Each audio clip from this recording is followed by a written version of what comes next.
ಓಂ ಹ್ರೀಂ ದುಂ ದುರ್ಗಾಯೇ ನಮಃ. ನಿತ್ಯಭಕ್ತಿ ಕಾರ್ಯಕ್ರಮಕ್ಕೆ ಸುಸ್ವಾಗತವನ್ನು ಕೋರುತ್ತಾ ನಾವು ಅಮಾವಾಸ್ಯೆ ಬಂದಾಗ ಹಾಗೆ ಹುಣ್ಣಿಮೆ ಬಂದಾಗ ಕೆಲವು ಕಾಲಗಳ ವಿಚಾರದಲ್ಲಿ ಬಹಳಷ್ಟು ಪ್ರಾಶಸ್ತ್ಯ ಕೊಡ್ತಕ್ಕಂಥದ್ದಾಗಿರುತ್ತೆ. ಅಂತಹದ್ರಲ್ಲಿ ಬಹಳ ವಿಶೇಷವಾಗಿ ನಾವು ಹೆಚ್ಚು ಒತ್ತು ಕೊಡ್ತಕ್ಕಂಥದ್ದೇ ಗ್ರಹಣಗಳಿಗೆ.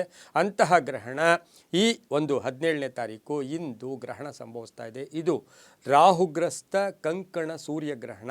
ಈ 2026ರ ಸಂಖ್ಯಾವರ್ಷದಲ್ಲಿ ಪ್ರಪ್ರಥಮ ಗ್ರಹಣ ಸಂಭವಿಸ್ತಾ ಇರತಕ್ಕಂಥ ಗ್ರಹಣ ಕೂಡ ಇದಾಗಿರುತ್ತೆ. ಗ್ರಹಣ ನಮಗೆ ಗೋಚಾರ ಇರಲಿ ಇಲ್ಲದೆ ಹೋಗಲಿ ಅದಕ್ಕಾಗಿ ಕೆಲವು ವಿಧಿವಿಧಾನಗಳಿರುತ್ತೆ, ಆದರೆ ಸೂತಕ ಇರೋದಿಲ್ಲ. ಆದರೆ ಆಚರಣೆಗಳಿಗೆ ಹೆಚ್ಚು ಪ್ರಾಶಸ್ತ್ಯ ನಾವು ಕೊಡೋದಿಲ್ಲ. ಆದರೆ ಈ ಗ್ರಹಣ 17/2/26 ಮಂಗಳವಾರ ಈ ಅಮಾವಾಸ್ಯೆಯ ದಿನ ಸಂಭವಿಸ್ತಾ ಇರತಕ್ಕಂಥದ್ದು. ನಿನ್ನೆ ತಾನೇ 5:53 ಅಮಾವಾಸ್ಯೆ ಪ್ರಾರಂಭ ಆಗಿದ್ದು ಇಂದು 5:45 ತನಕ ಅಮಾವಾಸ್ಯೆ ಇರುತ್ತೆ. ಈ ಮಧ್ಯೆ ಒಂದು ಗ್ರಹಣ ಸಂಭವಿಸ್ತಾ ಇದೆ. ಅದು ನಮ್ಮ ಭಾರತ ದೇಶದಲ್ಲಿ ಗೋಚಾರ ಇಲ್ಲ. ಆದರೆ 3ನೇ ತಾರೀಕು 3ನೇ ತಿಂಗಳು 26ಕ್ಕೆ ಒಂದು ಗ್ರಹಣ ಇದೆ. ಅದು ನಮಗೆ ಗೋಚಾರ ಇರ್ತಕ್ಕಂಥದ್ದು ಕೂಡ ಆಗಿರುತ್ತೆ. ಇನ್ನು ಮಾಘ ಮಾಸದಲ್ಲಿ ಕೃಷ್ಣ ಪಕ್ಷದಲ್ಲಿ ಸಂಭವಿಸ್ತಾ ಇರ್ತಕ್ಕಂಥ ಈ ಗ್ರಹಣದ ವಿಶೇಷ ಏನು, ಇದರ ಮಹತ್ವ ಏನು, ಇದಕ್ಕೆ ಪರಿಹಾರಗಳೇನು, ಯಾವ ರಾಶಿಗಳಿಗೆ ಇದು ಎಷ್ಟು ಎಫೆಕ್ಟನ್ನು ಕೊಡುತ್ತೆ ಅಂತಕ್ಕಂಥದ್ದನ್ನು ನಾವು ಕೂಲಂಕುಷವಾಗಿ ಇವತ್ತಿನ ದಿವಸ ತಿಳ್ಕೋಬೇಕಾಗಿದೆ.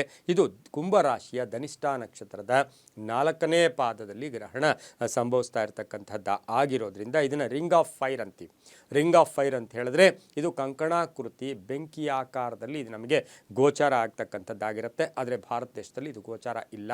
ಅಂಟಾರ್ಟಿಕಾ ಇರ್ಬೋದು, ದಕ್ಷಿಣ ಅಮೆರಿಕ ಇರ್ಬೋದು, ಆಫ್ರಿಕಾ ಇರ್ಬೋದು ಸಂಭವಿಸ್ತಾ ಇದೆ. ಇದು ವಾಯುತತ್ವದಲ್ಲಿ ಗ್ರಹಣ ಸಂಭವಿಸ್ತಾ ಇರತಕ್ಕಂಥದ್ದಾಗಿದ್ದು ನಾವೇನು ಮಾಡ್ತೀವಿ, ಎಲ್ಲೋ ಒಂದು ಕಡೆ ಬೆಂಕಿ ಬಿದ್ದರೂ ಕೂಡ ಅದರ ಶಾಖ ಒಂದಷ್ಟು ಅದರ ಪರಿಸರದಲ್ಲಿ ಅದರ ಸುತ್ತಮುತ್ತಲೂ ಕೂಡ ಇರ್ತಕ್ಕಂಥ ಒಂದು ಸಾಧ್ಯತೆ ಇರೋದ್ರಿಂದ ಈ ಒಂದು ಗ್ರಹಣಕ್ಕೆ ಯಾಕೆ ಹೆಚ್ಚು ಪ್ರಾಶಸ್ತ್ಯ ಕೊಡ್ತೀವಿ. 5 ಗ್ರಹಗಳು ಗ್ರಹಣದ ಕಾಲದಲ್ಲಿ 5 ಗ್ರಹಗಳು ಒಂದೇ ಮನೆಯಲ್ಲಿರುತ್ತೆ. ಅದು ರವಿಗ್ರಹ, ಬುಧಗ್ರಹ, ಶುಕ್ರಗ್ರಹ, ರಾಹುಗ್ರಹ, ಚಂದ್ರಗ್ರಹ. ಅದನ್ನೇ ಪಂಚಗ್ರಹ ಕೂಟ ಅಂತ ಕರಿತೀವಿ. ಅದರ ಜೊತೆಗೆ ಈ ಗ್ರಹಣವನ್ನು ಗುರು ನೋಡ್ತಾ ಇದ್ದಾನೆ. ಗುರು ನೋಡ್ತಾ ಇರೋದಾಗಿರೋದು ಗ್ರಹಣ ಸಂಭವಿಸ್ತಾ ಇದೆ. ಈ ಗ್ರಹಣವನ್ನು ಗುರು ನೋಡ್ತಾ ಇರೋದ್ರಿಂದ ಇದರ ಒಂದು ವಿಶೇಷ ಏನು. ಇನ್ನು ಗ್ರಹಣದ ಸ್ಪರ್ಶಕಾಲ ಮಧ್ಯಾಹ್ನ 3:26. ಇನ್ನು ಮಧ್ಯಮ ಕಾಲ 5:43. ಮೋಕ್ಷ ಕಾಲ ರಾತ್ರಿ 7:57. ಗ್ರಹಣದ ಮೋಕ್ಷ ಕಾಲ.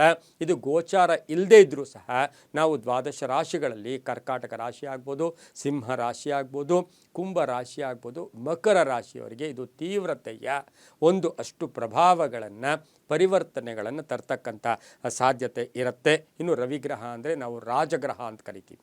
ಹಾಗಾಗಿ ಆ ಒಂದು ಗ್ರಹಕ್ಕೆ ಆತ್ಮಕಾರಕ, ಆರೋಗ್ಯಕಾರಕ ಎಲ್ಲವನ್ನು ಗಮನಿಸಿ ರವಿಗೆ ಇದು ಗ್ರಹಣ ಸಂಭವಿಸ್ತಾ ಇರ್ತಕ್ಕಂಥ ಸಂದರ್ಭದಲ್ಲಿ ಎಷ್ಟೋ ಮಂತ್ರಗಳಾಗ್ಬೋದು, ದಾನಗಳಾಗ್ಬೋದು, ಜಪಗಳಾಗ್ಬೋದು ಗ್ರಹಣ ಕಾಲದಲ್ಲಿ ಮಾಡಿದ್ದು ಹೆಚ್ಚು ಫಲವನ್ನು ಕೂಡ ಕೊಡುತ್ತೆ. ಇದು ರಾಜಗ್ರಹ ಆಗಿರೋದ್ರಿಂದ, ರಾಹುಗ್ರಸ್ತ ಇರೋದ್ರಿಂದ ಇದು ದೇಶದ ರಾಜಕೀಯದ ಮೇಲೆ, ಆಡಳಿತದ ಮೇಲೆ, ನಾಯಕರ ಮೇಲೆ, ಅಧಿಕಾರಿಗಳ ಮೇಲೆ ಇದೊಂದಷ್ಟು ಪ್ರಭಾವ, ಕೆಟ್ಟ ಪ್ರಭಾವಗಳನ್ನು ಕೂಡ ಬೀರ್ತಕ್ಕಂಥ ಸಾಧ್ಯತೆ ಇರುತ್ತೆ. ಹಾಗೆಯೇ ಈ ಧನಿಷ್ಠ ನಕ್ಷತ್ರದಲ್ಲಿ ಮೃಗಶಿರ ನಕ್ಷತ್ರ, ಚಿತ್ತ ನಕ್ಷತ್ರಕ್ಕೆ ಕುಜನೂ ಕೂಡ ಅಧಿಪತಿಯಾಗಿದ್ದು ಹಾಗಾಗಿ ಆ ಒಂದು ರಾಶಿ ನಕ್ಷತ್ರಗಳಿಗೂ ಕೂಡ ಅಷ್ಟೊಂದು ಶುಭಕರವಾಗಿ ಇಲ್ಲ. ಈ ಗ್ರಹಣದ ಸಮಯದಲ್ಲಿ ಬುದ್ಧಿಮಾಂದ್ಯರಿರ್ಬೋದು, ವೃದ್ಧರಿರ್ಬೋದು, ಅನಾರೋಗ್ಯ ಪೀಡಿತರಿರ್ಬೋದು, ಹಾಗೆ ಮಕ್ಕಳಿರ್ಬೋದು, ಗರ್ಭಿಣಿಯರಿರ್ಬೋದು, ಏನೇ ಆದರೂ ಗ್ರಹಣ ಗೋಚಾರ ಇರಲಿ ಗೃಹಾಚಾರ ಇಲ್ಲದೆ ಇರಲಿ ಈ ಸಮಯದಲ್ಲಿ ನೀವು ಪ್ರಯಾಣಗಳಿಗೆ ಅಷ್ಟು ಶುಭ ಅಲ್ಲ. ಒಂದಷ್ಟು ಧ್ಯಾನ ಮಾಡ್ಕೊಳ್ಳೋದು, ಸೂರ್ಯ ನಮಸ್ಕಾರ ಮಾಡ್ಕೊಳ್ಳೋದು. ಹಾಗೆಯೇ ಕರ್ಕಾಟಕ ರಾಶಿ, ಸಿಂಹ ರಾಶಿ, ಮಕರ ರಾಶಿ, ಕುಂಭ ರಾಶಿಯವರು ಗೋಧಿ ಆಗ್ಬೋದು, ಉದ್ದಿನ ಬೇಳೆ ಆಗ್ಬೋದು, ತಾಮ್ರ ಆಗ್ಬೋದು ಇದನ್ನು ದಾನ ಕೊಡೋದ್ರಿಂದ, ಸೂರ್ಯನ ಜಪ ಮಾಡೋದ್ರಿಂದ ಸಾಕಷ್ಟು ಶುಭ ಆಗುತ್ತೆ. ಆದಿತ್ಯ ಹೃದಯವನ್ನು ಕೇಳಿಸ್ಕೊಳ್ಳೋದ್ರಿಂದ ಒಳ್ಳೆಯದಾಗುತ್ತೆ. ಇದರ ಪ್ರಭಾವ ಒಂದು 90 ದಿವಸ ತನಕ ಇರತಕ್ಕಂಥ ಸಾಧ್ಯತೆ ಇರೋದ್ರಿಂದ ಭಾರತ ದೇಶದಲ್ಲಿ ಗೋಚಾರ ಇಲ್ಲ.